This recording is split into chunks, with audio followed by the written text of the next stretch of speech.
नमस्कार, माझ्या चॅनलमध्ये स्वागत आहे। मी तुम्हाला आता मुगाच्या डाळीची आमटी बनवून दाखवत आहे। तरी त्यासाठी मी मुगाची डाळ अशी घेतलेली आहे।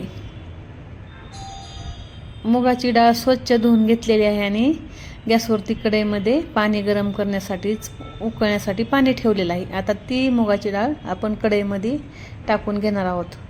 कढईमध्ये टाकल्याच्या नंतर मुगाची डाळ सर्व असे एकदम हलवून घ्यायची आहे। मुगाच्या डाळीची आमटी एवढी खमंग आणि छान होते।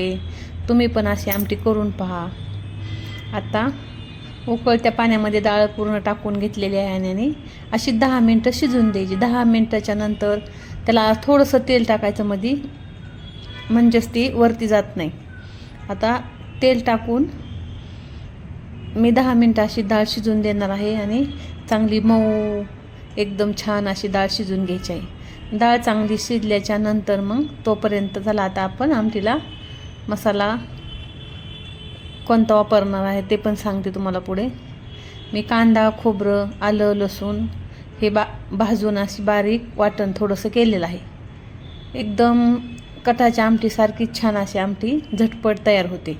तर चला, आता आपली डाळ पूर्ण शिजलेली आहे। आता गॅसवरती कढईमध्ये 2 चमचे तेल टाकून घेतलेलं आहे। तेलामध्ये थोडीशी जिरे घातल्याच्या नंतर मग आपण तो जो वाटून घेतलेला मसाला आहे ना तो त्याच्यामध्ये टाकणार आहोत।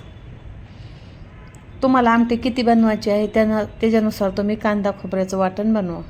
मी आमटी अगदीच 2 ते 3 माणसाला पुरेल एवढीच बनवलेली आहे। तर आता किंचित हळद, काळा मसाला टाकून एकदम छान घरी बनवलेला काळा मसाला त्याच्यामध्ये छान असा बनवला, नॉनव्हेजचा कुठलाही मसाला असू द्या। आता मी त्याच्यामध्ये हे मसाला, हळद, जिरे आणि हे चांगले एकदम परतून घेतलेलं आहे। आता आपण शिजवलेली डाळ त्याच्यामध्ये टाकून घेऊया। इतकी झटपट अशी तयार, भाजीला जर आपल्यापाशी काही नसन तर इतकी झटपट होणारी ही आमटी आहे मुगाच्या डाळीची। तुम्ही पण अशी आमटी तयार करून पहा। व्हिडिओ आवडल्यास लाईक करा, शेअर करा आणि सबस्क्राईब करायला विसरू नका।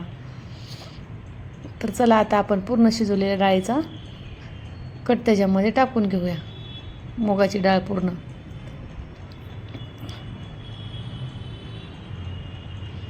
आणि एक उकळी येऊन द्यायची आणि चवीनुसार मीठ।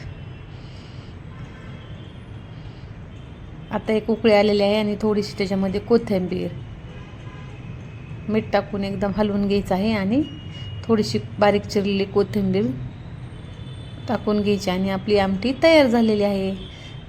तर तुम्हाला कशी वाटली माझी या मूग डाळीची आमटीची रेसिपी ती कमेंटमध्ये नक्की सांगा। व्हिडिओ आवडल्यास लाईक करा, शेअर करा आणि सबस्क्राईब करायला विसरू नका।